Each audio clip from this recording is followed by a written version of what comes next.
ese dinero y la posibilidad de transformar ese dinero rápidamente en un bien, por ejemplo, ¿no? Entonces lo que plantea acá es, por ejemplo, el dinero en una cuenta corriente o una caja de ahorro es más líquido, o sea, es de más fácil acceso que el dinero que tenemos en un plazo fijo, que en este caso el plazo fijo está identificado como M3, ¿no? La idea es que, por ejemplo, el dinero que uno tiene en un plazo fijo, uno no lo puede usar inmediatamente, por ejemplo, para hacer una compra, ¿no? Porque un plazo fijo tiene una fecha de vencimiento y recién uno puede disponer de ese dinero cuando vence ese plazo.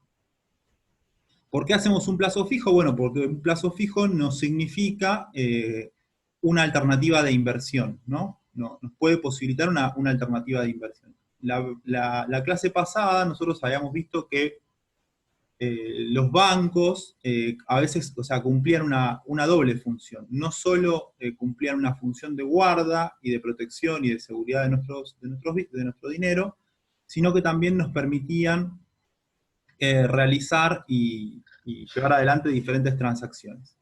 En ese sentido, como ese dinero que está depositado en un plazo fijo y ese dinero que está depositado en una cuenta corriente nos permite realizar determinadas transacciones sin que nosotros retiremos ese dinero, también vamos a considerar dinero a los fondos depositados en una cuenta corriente o en un plazo fijo.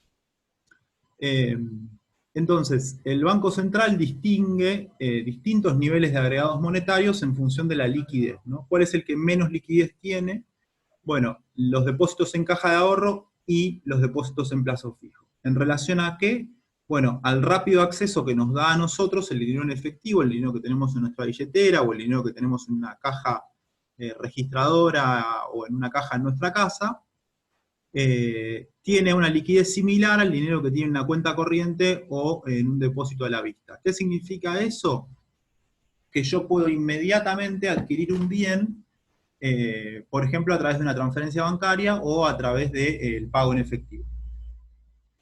Es un concepto que es relativamente sencillo, pero que, bueno, que es importante tenerlo en cuenta porque nos permite hablar de un concepto de dinero mayor y más amplio que a entender el dinero solo como los papeles y monedas que tenemos en nuestro poder o que existen en la economía.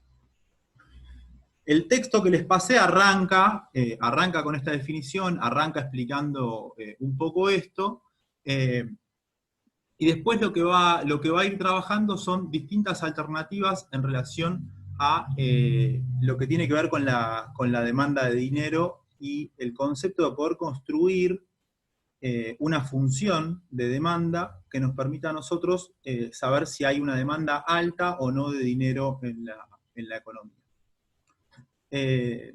¿Por qué nosotros elegiríamos o tomaríamos la decisión de tener dinero en efectivo o tener dinero de rápida liquidez como es una cuenta corriente y no tener ese dinero en alguna alternativa de inversión distinta? ¿Por qué nosotros quisiéramos tener dinero de rápida disponibilidad? Porque no está destinado al ahorro. Para hacer frente a los pagos. Claro, para hacer frente a las obligaciones y transacciones cotidianas que tenemos todos, ¿no?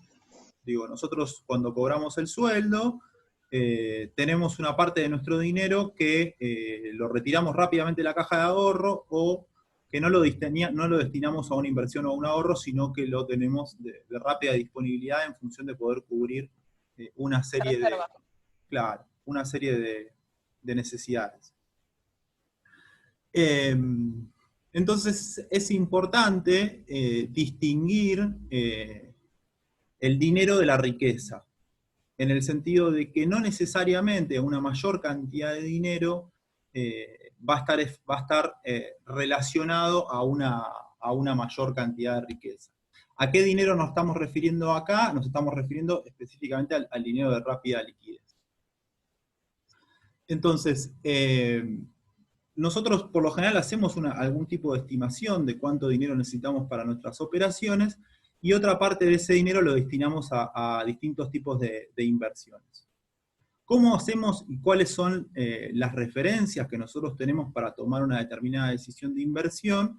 Bueno, algunas variables o algunos datos que nos ofrece la economía. ¿Cuáles son dos datos que a ustedes les parecen que son significativos para tomar una decisión de inversión con el dinero que tenemos? ¿Y las tasas? Las tasas. ¿Y la otra? Tipo de cambio. Y el ¿Cómo- tipo de cambio. ¿Cómo está? Bueno, esos son dos variables de rápido acceso, digo, es información pública que nosotros podemos tomar y tener presentes al momento de tomar una decisión de inversión. En un esquema simplificado, digo, acá no estamos, por ejemplo, pensando en destinar ese dinero a ladrillos, por ejemplo, o destinar ese dinero a acciones, o destinar ese dinero a bonos, sino que estamos pensando en tres alternativas simplificadas.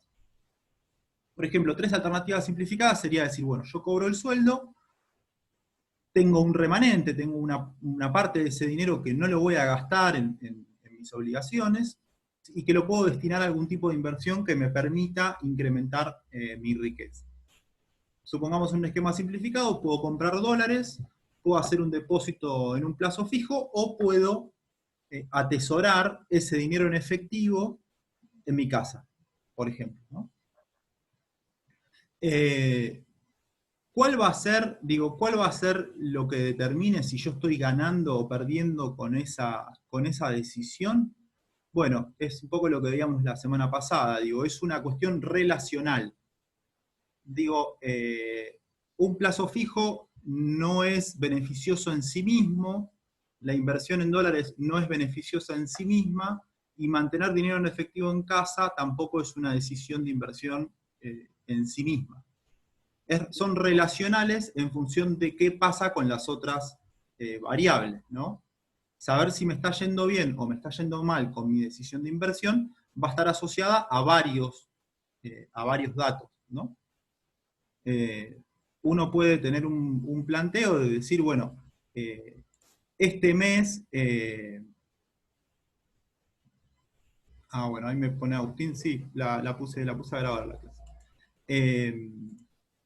Uno puede tomar algún tipo de conclusión y decir, bueno, este año, la verdad, que fue un buen año porque logré ahorrar mucho dinero. Y tengo guardado en casa un montón de dinero en efectivo, en pesos, que fui guardando todos los meses. La pregunta de si esa acumulación de dinero implica o no un crecimiento de mi riqueza, va a estar relacionada a algunas variables de la economía. Yo les mencioné tres variables, o Florencia creo que había mencionado dos variables importantes, una era el tipo de cambio y el otro era la tasa de interés, pero hay una variable más que si yo tomo la decisión de quedarme con el dinero en casa, va a ser importante para mí. ¿Cuál es esa variable? Inflación. ¿Escucharon lo que dijo Florencia? ¿Inflación dijo? Acciones. La inflación. Exacto. ¿Qué es lo que hace la inflación? En este caso, con el dinero, bueno, tiene dos consecuencias inmediatas. Una es que esa inflación me va a permitir evaluar si yo tomé o no una buena decisión al tener mi dinero guardado en casa, en pesos. Y lo otro que va a determinar la inflación es la demanda de papel moneda o la demanda de moneda para la adquisición de bienes. ¿Sí? Pasándolo un poco en limpio es, si hay mucha inflación, yo voy a necesitar más papeles y más monedas para poder comprar la misma cantidad de bienes que compraba anteriormente. Si la inflación es muy alta, yo tengo que aplicarle al dinero que guardé en casa una tasa de descuento asociada a la inflación que hubo ese mes. Porque yo, al mes siguiente, voy a poder comprar menos bienes con la misma cantidad de dinero. Por lo cual ese dinero que yo tenía perdió valor. En ese sentido, digo, cuando nosotros vayamos a construir o querramos construir una definición de demanda de dinero efectiva, o sea, la demanda de dinero real de la economía, tenemos que descontarle esa inflación. ¿Sí? Porque nosotros lo que nos interesa es la capacidad adquisitiva, el poder adquisitivo que tiene ese dinero y no la cantidad de billetes y monedas asociadas. ¿Se entiende esa diferencia que es muy sutil, pero es muy importante? En términos concretos, que yo junte muchos papeles de 100 pesos no necesariamente implica que yo tenga más riqueza y que este mes yo tenga y necesite más papeles de 100 pesos que el mes pasado, no significa que haya un aumento de la demanda de dinero. ¿Sí? Lo tengo que evaluar en función de la inflación. ¿Sí? Son conceptos que son sencillos, pero con los cuales uno, en la dinámica cotidiana y en el estudio de la economía, tiende un poco a perderse en relación a con qué habla de cada cosa. En particular, en nuestro país y en la economía argentina, esa variable, que es la tasa de inflación, tiene una importancia mucho mayor a la que tiene en otros países. Hay países que tienen inflación del 1%.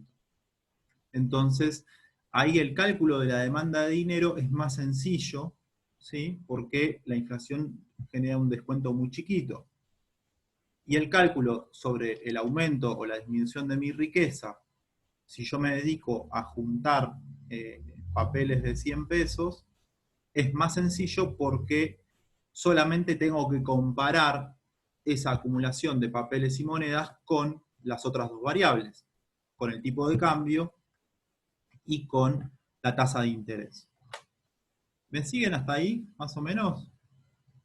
Capaz fui un poco rápido, pero creo que es algo que lo tenemos como dando vuelta en la cabeza todo el tiempo, pero la idea es como pasarlo en limpio y asociar y entender rápido que el dinero no es solo el dinero en efectivo que tenemos, existen varias definiciones de dinero, que ese dinero está asociado a la riqueza, pero en relación a otras variables, y que la idea o el concepto de demanda de dinero va a estar asociado, el concepto de demanda de dinero real, no el concepto de cantidad de papeles, de 100 pesos, va a estar asociado a la inflación. ¿Sí? Porque lo que nos interesa contar es la cantidad de bienes que yo puedo adquirir con ese determinado dinero. ¿Estamos ok? Sí, profe.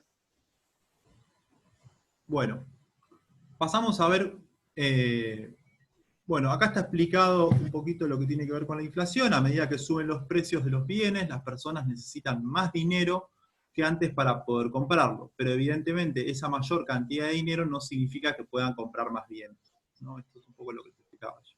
De lo anterior se desprende una conclusión muy importante, y es que la demanda de dinero por motivos transaccionales y precautorios debe ser analizada en términos reales, ¿sí? Es decir, descontando el efecto de la inflación. Es lo que les explicaba recién.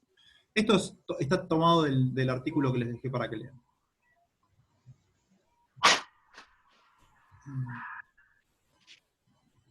Acá está explicado brevemente las distintas alternativas de ahorro y demás. Lo repasamos bien rápido para que después ustedes cuando vayan al texto lo puedan entender.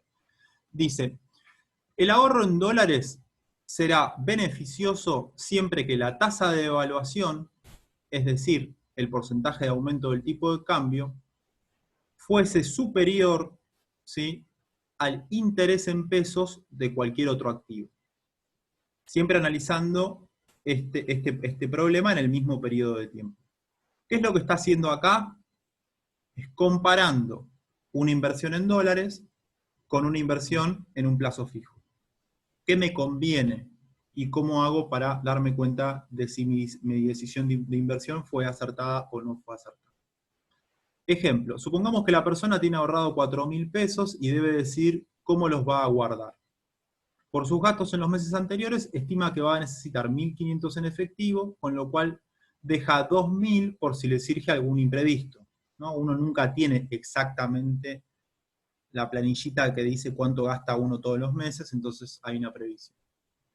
Luego pone 1.000 pesos en un plazo fijo, cuya tasa de interés mensual es del 10%, altísima, ¿no? No es así en Argentina, pero bueno, en el ejemplo es altísima. Y con los 1.000 pesos restantes decide comprar dólares. Para eso debe ir al banco y cambiarlos al tipo de cambio del día, que suponemos es de 10 pesos el dólar. También está retrasado, pero bueno. Para el ejemplo sirve. Con lo cual adquiere 100 dólares. Entonces tenemos una persona que cobra un sueldo de 4.000, destina 2.000 a sus gastos corrientes y obligaciones, y toma dos decisiones de inversión en paralelo. ¿Sí? Esto se podría definir como una diversificación de la inversión, o una diversificación de la cartera. Ese es un concepto que lo deben haber escuchado. Siempre es bueno tener una cartera diversificada, compra dólar, hacer de plazo fijo, compra acciones de YPF, compra acciones de cerealeras. Bueno, ese concepto de acciones diversificadas acá está resumido en dos alternativas. ¿Cómo va a ser esa persona para evaluar si cuál de las dos inversiones fue más o menos positiva? Bueno, acá el ejemplo dice, a fin de mes va a obtener, por supuesto, ese 10% del plazo fijo, por lo cual va a tener un ingreso de 1.100 pesos, mientras que para saber si fue beneficiosa o no la compra de divisa, debe ver cuál es el tipo de cambio en ese momento, ¿sí? Y compararlo contra lo obtenido en el plazo fijo, ¿sí? Entonces, acá hay un dato importante, nosotros no vamos a mirar el tipo de cambio del momento en el cual compramos los dólares, ¿no? Vamos a mirar el tipo de cambio de un mes después para saber si nuestra inversión fue o no beneficiosa. Si el tipo de cambio es menor a 11, recuerden que el tipo de cambio era 10, es decir, aumentó menos del 10%, entonces perdió dinero, ¿no? Porque hubiera invertido esos 1.000 pesos, ¿sí?, en el plazo fijo. Y hubiera obtenido una tasa de interés del 10%, mientras que en el caso de la inversión en dólares no la obtuvo. Entonces, perdió dinero, ya que ahora con sus 100 dólares obtendría menos pesos que si los hubiera depositado en el plazo fijo. ¿Sí? ¿Cuál es la lógica de este ejercicio y de poder razonar esto? Es que en sí mismo la inversión de comprar dólares no se puede medir, ¿sí? Porque acá la tasa, el tipo de interés, supongamos que la tasa de cambio, supongamos que sea 10,50, y nosotros habíamos comprado a 10, entonces tuvimos una ganancia del 5%, yo digo, me fue bien con la inversión que hice al comprar dólares. Bueno, lo que plantea el ejercicio y lo que plantea, la economía monetaria y el análisis de las variables económicas, es que en sí mismo no es posible evaluar esa inversión, ¿no? Sino que en sí mismo te da un dato, que es que sí, ganaste un 5%, pero vos para saber si fue una buena o mala inversión lo tenés que hacer en relación a otra variable que en este caso es el tipo de cambio. ¿Se entiende? Sí, sí. Micaela, Agustín, Gabriel, Sí, se entiende, profe.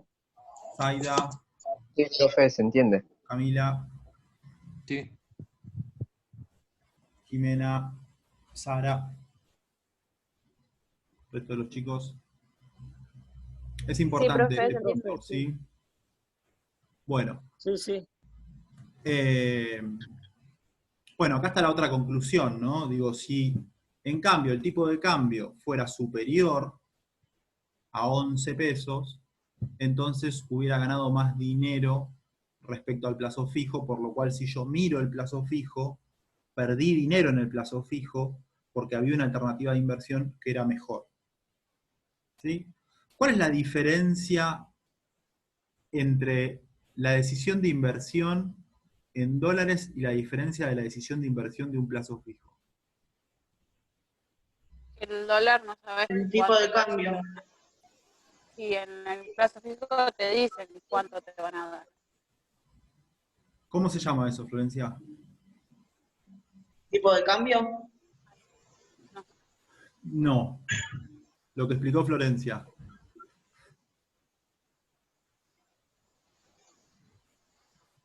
No sé, pero ir a lo seguro, pero no sé el nombre. Exactamente. Previsibilidad. Previsibilidad o riesgo. ¿Qué? ¿Sí? O sea, una inversión en dólares asume o implica un mayor riesgo que una inversión en un plazo fijo, porque no es previsible, ¿sí? Como dijiste vos, Micaela. Digo, hay una cuestión de previsibilidad.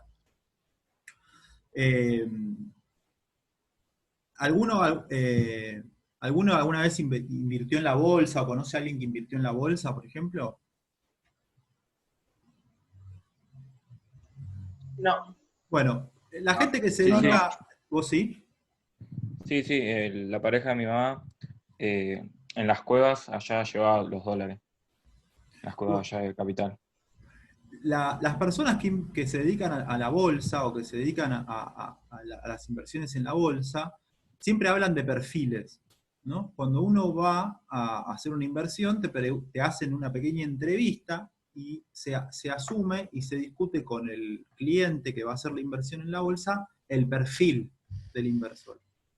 ¿Qué es el perfil? El perfil del inversor es el riesgo que está dispuesto a asumir ese inversor.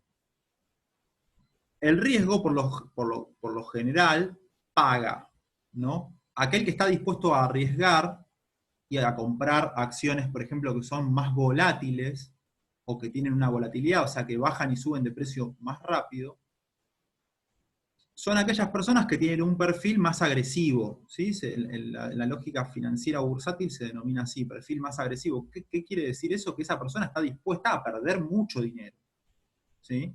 Pero también está interesada en ganar mucho dinero. En este análisis que hacíamos recién y que explicaba Florencia, la inversión en dólares es una inversión riesgosa, ¿sí? Porque tiene problemas de previsibilidad. Aquellos que invierten en la bolsa hacen lo mismo y tienen lo mismo. Les ofrecen, mirá, este conjunto de acciones, por lo general, se mueve poco, es estable, Profe, sí, sería como el de la película esta, El Lobo de Wall Street, una cosa así. la película El Lobo de Wall Street. Sí, lo que pasa es que ahí lo que está en discusión no es tanto el riesgo, sino se dedican a otro tipo de moralidad. negocio, claro. Sí, la moralidad y también, digo, hacen otro tipo de negocio Bueno, pero con empresas muy en chicas y demás. síntesis, Pero la idea básica de este concepto es que cuando uno va a hacer una inversión en la bolsa, te dicen, mira, estas acciones se mueven poco y te van a dar más o menos un 7 o un 10% de ganancia anual. Eso es para un perfil conservador. El otro perfil, que es un perfil agresivo, es, mirá, estas acciones te pueden llegar a dar un 25 o 30% de ganancia anual. Pero fíjate lo que pasó el año pasado. La acción cayó un 30%, después subió, está atada a lo que pase en el resultado de las elecciones de Estados Unidos, hay que ver qué pasa con el COVID y demás, etcétera, etcétera. Entonces, cuando uno analiza las inversiones y discute este tipo de cosas, siempre es relacional el problema. Y hay una relación directa entre la previsibilidad y la ganancia y el riesgo y la ganancia. ¿Se entiende? ¿Me siguen más o menos la idea de lo que estoy tratando de sí, plantear? Sí, profe. Sí, Bueno, profe. para uno poder llevar adelante ese tipo de decisiones, necesita lo que se denomina una ingeniería financiera. ¿Qué es una ingeniería financiera? Es poder tener muchos datos bien procesados, mucha información bien procesada para poder tomar la mejor decisión. En los ejemplos que nosotros acabamos de ver, los datos son públicos, son pocos, son sencillos. Como dijo Florencia, hay uno que es previsible, que es el plazo fijo, y hay otro que no es previsible, que es el dólar. Pero en la estructura financiera de cualquier país o de cualquier inversor, las variables son cientos de variables y hay variables que son fijas y hay otras variables que son de riesgo o que son impredecibles en su comportamiento.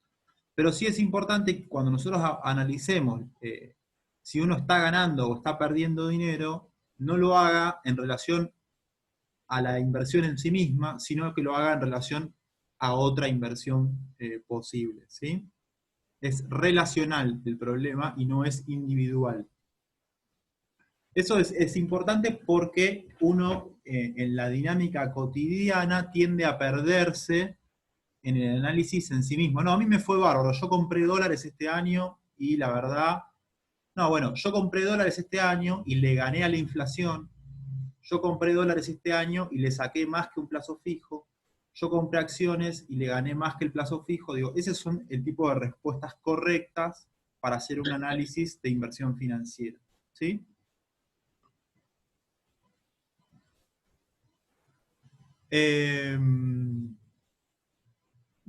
Ahora vamos a ver algunas cositas más, pero me interesaba ver alguna cuestión que está planteada un poco más adelante, que tiene que ver con un poco lo que veíamos la clase pasada sobre los sectores institucionales de la economía y un poco cómo, siguiendo con esto de la devaluación y con esto de las variables macroeconómicas, ver un poquito cómo puede sucederse o cómo reaccionan los sectores institucionales de la economía ante una posible expectativa de devaluación. ¿Cuáles son las variables que están en juego al momento de discutir una expectativa de devaluación, por ejemplo? En la Argentina, ¿no?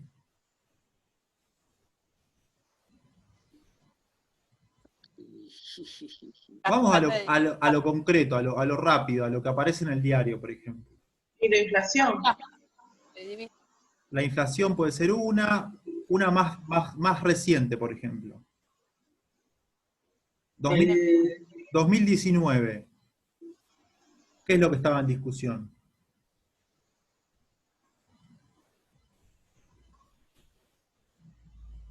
Lo de la deuda. Algo más grande. Lo de la deuda. Sí, pero algo más grande. Las elecciones. Las elecciones, ¿no? Las elecciones. Por ejemplo, cambio de gobierno. Sí. ¿No? Cambio de gobierno, posibilidad de que haya cambio en el partido dominante. ¿Sí? Eso es un escenario que puede generar expectativas de devaluación. ¿Sí? Otro escenario que puede afectar el tipo de cambio, por ejemplo ahora, ¿quiénes llegaron ayer acá a Argentina?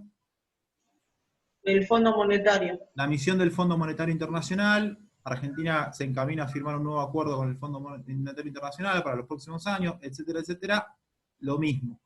¿Sí? Pero bueno, en ese caso es, bueno, si se cierra el acuerdo, por ejemplo, con el fondo, las expectativas de devaluación bajarían. Más serían buenas. Serían menores. Se desacelera la expectativa de devaluación. Otra variable histórica en la Argentina para analizar la expectativa de devaluación.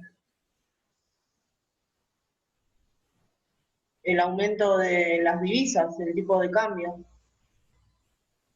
El tipo de cambio es la expectativa de devaluación, que está vinculado a las Para divisas. mí es la falta, ¿o no? La falta.